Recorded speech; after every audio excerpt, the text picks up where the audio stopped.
मराठी शब्दातील जे शेवटचे अक्षर दीर्घ असेल तर, आता शेवटचे अक्षर दीर्घ असेल तर त्याचं जे उपांत्य अक्षर आहे, मग ते इकार असो की उकार, ते कसं लिहायचं आहे? ऱ्हस्व लिहायचा आहे, असतो. ओके, मराठी शब्द आहे असा मराठी शब्द. मग मराठी शब्दाच्या शेवटचे अक्षर हे दीर्घ आहे, मग ती दीर्घ इकार असो की दीर्घ उकार असो, म्हणजे दीर्घ म्हणजेच कोणती? मोठ्या ईची मात्रा आणि मोठ्या ऊची मात्रा.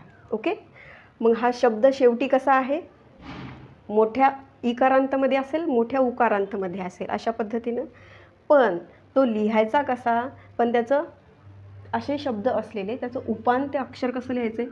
हे शेवट, त्याचं उपांत्य अक्षर इथे, हे काय झालं? उपांत्य अक्षर. मग हे उपांत्य अक्षर म्हणजे त्या शेवटच्या शब्दाच्या अगोदरचं जे अक्षर आहे ते उपांत्य अक्षर. मग हे उपांत्य अक्षर कसं लिहायचं? तर हे उपांत्य अक्षर इकार किंवा उकार त्याचा कसा लिहायचा आहे? ऱ्हस्व लिहायचा आहे. ओके, ऱ्हस्व लिहायचा आहे. कधी? असे मराठी शब्द आहेत त्या शब्दाच्या शेवटी आहे दीर्घ आहे. दीर्घ आहे म्हणजेच काय? इकार उकार हा दीर्घ आहे. अशा शब्दांच्या अगोदरचं जे अक्षर आहे, जे उपांत्य अक्षर आहे, तो कसा लिहायचा आहे? तो लिहायचा आहे ऱ्हस्व, म्हणजेच छोट्या ईच्या मात्रेमध्ये किंवा छोट्या ईच्या मात्रेमध्ये किंवा छोट्या ऊच्या मात्रेमध्ये. ओके, उदाहरणार्थ समजून घेऊया आपण. जसं की किडा, वेळी, पिसू, सुरू, पाहिजे, महिना, हुतुतू इत्यादी काही शब्द आहेत जे की मराठीमध्ये आहेत, मराठीचे शब्द आहेत. मग यामध्ये हा नियम म्हणतो की हे शब्द कसे आहेत? हे मराठी शब्द त्याचे शेवटचं अक्षर कसं आहे? दीर्घ आहे. म्हणजेच काय? तर लक्षात घ्या, किडामध्ये आ हा स्वर आहे, दीर्घ आहे. वेळीमध्ये ळी हे काय आहे? मोठ्या ईची मात्रा आहे. पिसूमध्ये मोठ्या ऊची मात्रा आहे. सुरूमध्ये मोठ्या ऊची मात्रा आहे. पाहिजेमध्ये काय आहे? मोठ्या एची मात्रा आहे. ओके, आलं लक्षामध्ये तुमच्या? महिनामध्ये आची मात्रा आहे. हुतुतूमध्ये मोठ्या ऊची मात्रा आहे. आलं लक्षामध्ये? हे शब्द असे आहेत की यांचा शेवट कसा आहे? दीर्घ आहे. मग अशा शेवट असलेला, दीर्घ शेवट असलेला त्याचं उपांत्य अक्षर कसं लिहायचं आहे? ऱ्हस्व लिहायचं आहे. आता याचं उपांत्य अक्षर कोणतं आहे? मग की आहे. तर याचं जी मात्रा आहे ती कशी आहे? ऱ्हस्व आहे. ओके, आलं लक्षामध्ये तुमच्या? या ळीच्या शेवटी इकारांत असलेला त्याचं उपांत्य अक्षर कसं आहे? वी आहे. मात्रा कशाची आहे? छोट्या ईची मात्रा आहे. पिसूमध्ये शेवटी ऊ आहे. उकारांत मोठा उकारांत आहे, पण त्याचं उपांत्य अक्षर कसं आहे? छोट्या ईच्या मात्रेमध्ये आहे. छोटी ईची मात्रा पी, पीमध्ये छोट्या ईची मात्रा आहे. सुरूमध्ये रू, शेवटी काय आहे? मोठा ऊ आहे, त्याची मोठ्या ऊची मात्रा आहे, पण त्याचं उपांत्य अक्षर कसं आहे? छोट्या ऊच्या मात्रेमध्ये आहे. हिजेमध्ये ए हा स्वर आहे जो की दीर्घ आहे. मग या शेवटच्या अक्षराच्या अगोदर उपांत्य अक्षर कसं आहे? ही आहे. ही मध्ये कोणती मात्रा आहे? छोट्या ईची मात्रा आहे, ऱ्हस्व आहे. ओके, लक्षात आलं? नामध्ये आ हा स्वर आहे जो की शेवटी काय आहे? दीर्घ आहे, पण त्याचं उपांत्य अक्षर कसं लिहायचं आहे? ऱ्हस्व लिहायचं आहे. मग या ही मध्ये काय आहे? छोट्या ईची मात्रा आहे जो की ऱ्हस्व आहे.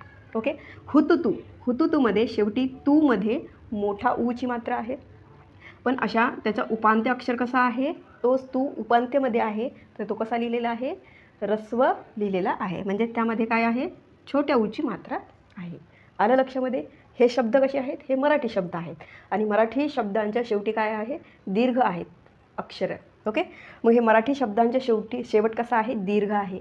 मग तो दीर्घ आहे तर त्याचं उपांत्य अक्षर कसं लिहायचं आहे? जे की ऱ्हस्व इकारांत, त्याचं उपांत्य अक्षर हे इकार किंवा उकार हा कसा लिहायचा आहे?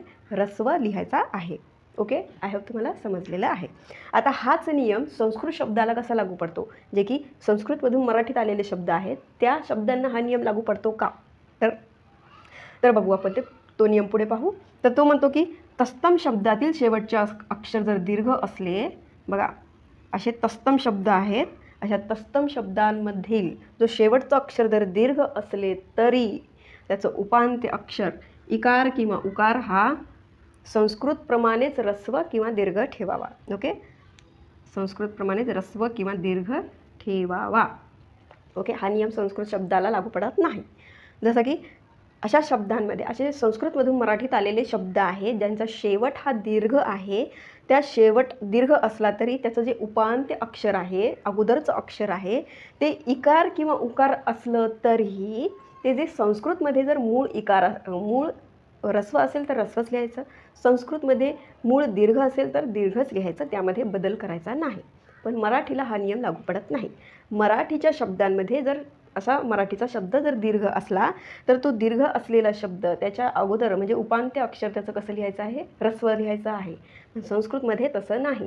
संस्कृतचे असे शब्द जे की मराठीत आहेत आणि ते शब्द शेवटी दीर्घ आहेत आणि त्याचं उपांत्य अक्षर कसं करायचं आहे, मग त्याचं उपांत्य अक्षर जर ते मुळात दीर्घ असेल तर दीर्घच असू द्यायचं, मुळात जर ते ऱ्हस्व असेल तर ऱ्हस्वच असू द्यायचं. ओके, आहे तुम्हाला समजलं.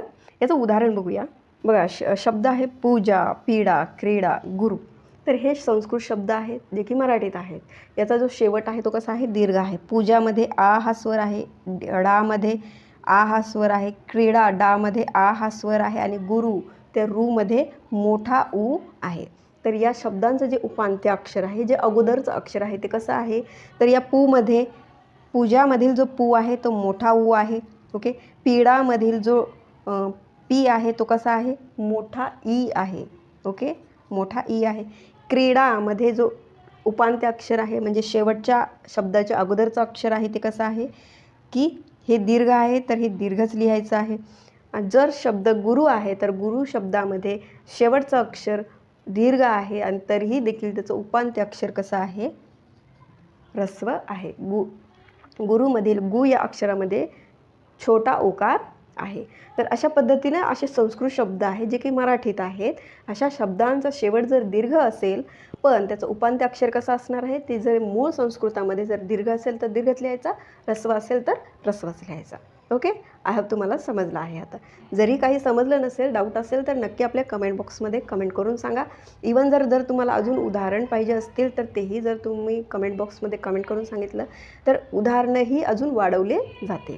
ओके, नेक्स्ट नियम बघूया. नेक्स्ट नियम सांगतो की आता हे तर झाले असे अकारांत इकारांत विषयीचे, पण जोड अक्षराचं काय आहे मग ते पण नियम बघूया. मग असे मराठीमध्ये मराठी शब्दातील जे जोड अक्षर आहे त्या जोड अक्षरापूर्वीचं इकार उकार आहे, तो इकार उकार कसा लिहायचा आहे, सामान्यतः ऱ्हस्वच लिहायचा आहे. ओके, ऱ्हस्वच लिहायचा म्हणजे काय, छोट्या ईची मात्रा आणि छोट्या ऊची मात्रा असलेले.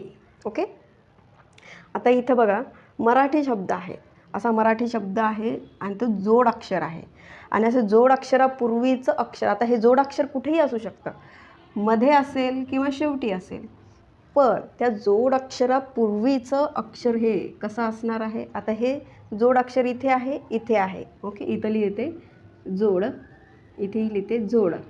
ओके, इथे जोड अक्षर आहे. मग अशा जोड अक्षराच्या पूर्वीचं एखादं अक्षर आहे ते उपांत्य अक्षर आहे. मग ते कसं आहे, एक तर इकारांत असेल किंवा उकारांत असेल, मग ते लिहायचं कसं, तर ते लिहायचं ऱ्हस्व लिहायचं. ओके, मग हे जे अक्षर आहे जे की कसे लिहायचे आहेत, हे लिहायचे आहेत ऱ्हस्व. ओके, समजतंय तुम्हाला. तर जसे की फॉर एक्झाम्पल बघूया असे मराठी शब्द कोणते आहेत मग, जसं की कुस्ती, पुष्कळ, शिस्त, दुष्काळ, पुस्तक, हे मराठी शब्द आहेत आणि यामध्ये काय जोडाक्षर आहे. आता कुस्तीमध्ये स्ती हा जोडाक्षर आहे आणि या जोडाक्षरापूर्वीचं अक्षर आहे कू. तर या कूची जी मात्रा कशी आहे, छोट्या ऊची मात्रा आहे, म्हणजेच काय, ती ऱ्हस्व आहे. ओके, या कूमध्ये काय आहे, छोट्या ऊची मात्रा आहे, म्हणून हे कसं अक्षर आहे, ऱ्हस्व अक्षर आहे. त्याचं उपांत्य अक्षर कसं आहे, ऱ्हस्व आहे. कोणाचं, जोड अक्षरापूर्वीचं उपांत्य अक्षर कसं लिहायचं आहे, ऱ्हस्व लिहायचं आहे. ओके, जसं की पुष्कळमध्ये श्क हे एक जोडाक्षर आहे, त्याच्या अगोदरचं अक्षर पू आहे, त्याच्यामध्ये छोट्या ऊची मात्रा आहे, म्हणजे ते अक्षर कसं आहे, ऱ्हस्व आहे. शिस्त, तर यामध्ये स्त हे जोडाक्षर आहे, जोड अक्षरापूर्वीचं अक्षर सी आहे, यामध्ये जी मात्रा आहे ती कशी आहे, छोट्या ईची मात्रा आहे, म्हणजेच काय, ती ऱ्हस्व आहे. ओके, दुष्काळमध्ये श्का हे काय आहे, जोड अक्षर आहे.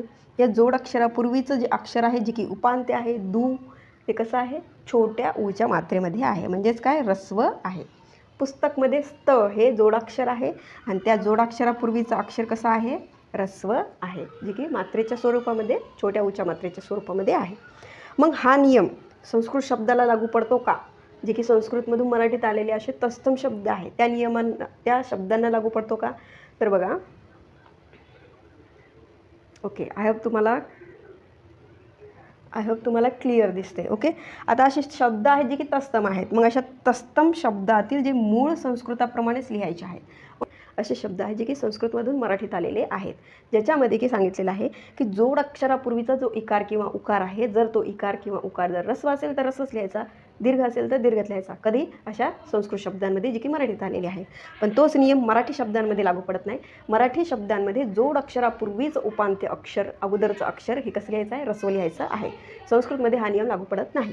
जसं की फॉर एक्झाम्पल तीक्ष्ण, तर यामध्ये क्ष्ण हे काय आहे? जोडाक्षर आहे. त्याचं उपांत्य अक्षर, अगोदरचं अक्षर कसं आहे? ती आहे. यामध्ये मात्रा कशाची आहे? मोठ्या ईची मात्रा आहे, म्हणून हा नियम लागू पडत नाही. म्हणून इथे मोठा ई आहे. दीर्घ आहे. ओके.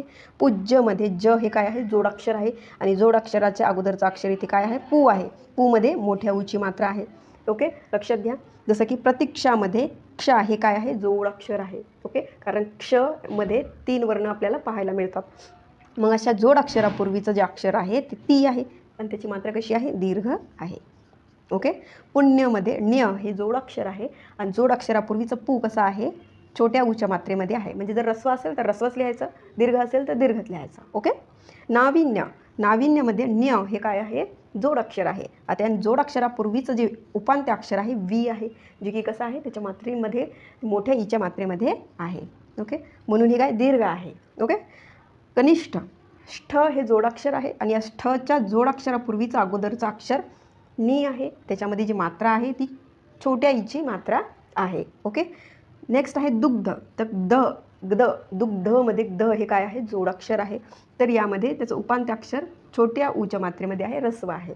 तर लक्षात घ्या, जर तुम्हाला मेन महत्त्वाचा नियम जरी नाही विचारला तर हे जे पण परंतुचे नियम आहेत जे की संस्कृत शब्दाला लागू पडते, तर ते हे नियम जास्त महत्त्वाचे आहेत, कारण असे नियम परीक्षेमध्ये विचारले जातात. बघा तुम्ही, हे जे संस्कृत शब्द आहेत जे की जोडाक्षरं असलेले आहेत, त्याचं जोडाक्षराच्या अगोदरचं जे अक्षर आहे ते ऱ्हस्व असेल तर ऱ्हस्वच लिहायचं, दीर्घ असेल तर दीर्घच लिहायचं. जसं की हे यातील प्रश्न विचारून झालेले आहेत, जसं की नाविन्य शब्द, कनिष्ठ शब्द, तसेच प्रतीक्षा शब्द, तीक्ष्ण शब्द, हे शब्द आहेत जे की महत्त्वाचे आहेत आणि यावरून शुद्ध अशुद्ध असे प्रश्न विचारून झालेले आहेत. ओके. त्याच्यामुळे जर मराठीचा नियम जरी लक्षात नाही राहिला तर संस्कृतला हा नियम लागू पडतो की नाही हे जास्त महत्त्वाचं आहे. ओके. तसे तर पाहायला गेलं तर मराठीचे नियमही महत्त्वाचे आहेत. डिपेंड आहे तुमचा दृष्टिकोन की तुम्ही कशाला जास्त महत्त्व देता, ते परीक्षेमध्ये कशा पद्धतीनं जास्त प्रमाणात विचारलं जातं त्या दृष्टिकोनातून महत्त्व द्यायचं. ओके. तर हे जे नियम आहेत, हे नियम जशाच तसे विचारले जातात. त्याची शब्दांची जी काठिण्य पातळी आहे त्या काठिण्य पातळीच्याच रूपामध्ये हे नियम विचारले जातात. वैशिष्ट्ये म्हणून, योग्य अयोग्य म्हणून, आणि त्यातही 4 ऑप्शन दिले जातात. त्याच्यामुळे हे नियम महत्त्वाचे आहेत आणि त्याला पण परंतु असलेले संस्कृत जे नियम आहेत ते सुद्धा महत्त्वाचे आहेत. आणि यामधले जे उदाहरण आहेत हे परीक्षेमध्ये शुद्ध अशुद्ध असलेला शब्द कोणता आहे, योग्य अयोग्यमध्ये विचारलं जातं. 4 अयोग्य 4 ऑप्शन दिले जातात. त्यामध्ये योग्य असं शुद्ध कोणता शब्द आहे तो तिथे तुम्हाला निवडावा लागतो. ओके. तर आय होप तुम्हाला हे नियम समजले आहेत अशी मी आशा करते. जर यामध्ये तुम्हाला काही डाऊट असेल, काही समजलं नसेल तर नक्की आपल्या कमेंट बॉक्समध्ये कमेंट करून सांगा. ओके. आणि जर आवडलं असेल तर नक्की लाईक शेअर करा. चॅनलवर नवीन असाल तर असेच मराठी व्याकरणपर नवनवीन व्हिडिओज मिळवण्यासाठी आपल्या चॅनलला सबस्क्राईब करा. आपल्या चॅनलचं नाव आहे स्पॉटलाईट मराठी 2.0.